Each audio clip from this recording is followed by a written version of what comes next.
श्री गायत्री शक्तिपीठ गायत्री सोसायटी नया अंजार मध्य तारीख 30/6/2025 सवारे 10 થી 2 વાગ્યા સુધી હોમિયોપેથિક કેમ્પનું આયોજન કરવામાં આવ્યું હતું, જેમાં હોમિયોપેથિક કેમ્પના નિષ્ણાત doctor Manoj Makani MD, doctor Prakashbhai Darji, doctor Navinbhai Karanmiya, doctor Hiralben Ahir, doctor Swatiben Padhiyar, doctor Priyanshiba Jadeja દ્વારા 108 દર્દીઓનું નિદાન કરીને નિઃશુલ્ક દવા આપવામાં આવી હતી। કેમ્પની શરૂઆત કરતા પહેલા રામકૃષ્ણ મઠ આદિપુર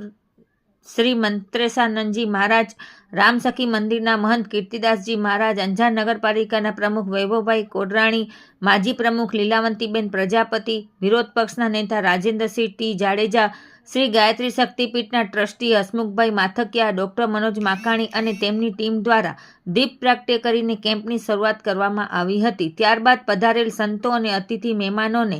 શ્રી રામ શર્મા આચાર્યના સાહિત્ય અને ઉપવસ્ત્રથી સ્વાગત કરવામાં આવ્યું। ડૉક્ટરોનું અને કેમ્પમાં સેવા આપનાર માટે ગાયત્રી શક્તિપીઠ દ્વારા ભોજન પ્રસાદ રાખવામાં આવ્યો હતો। આ કેમ્પને સફળ બનાવવા માટે ગાયત્રી શક્તિપીઠના વ્યવસ્થાપક આશુતોષ વૈષ્ણવ, પૂજારી નટુભાઈ જોશી, વેલજીભાઈ વ્યાસ, રાજેન્દ્રસિંહ ટી જાડેજા, સુરેશભાઈ છાયા, ભરતભાઈ ચાવડા, બલેશ પુરોહિત, કૌશિકભાઈ શાહ, રવુભા જાડેજા, રોહિત પ્રજાપતિ, સમીર ભાટિયા, ખીમજી મહારાજ, શાંતિલાલ સોની, નારાયણભાઈ મોદી, પરેશભાઈ ભટ્ટ, હિનાબેન પંડ્યા, પાર્વતીબેન પ્રજાપતિ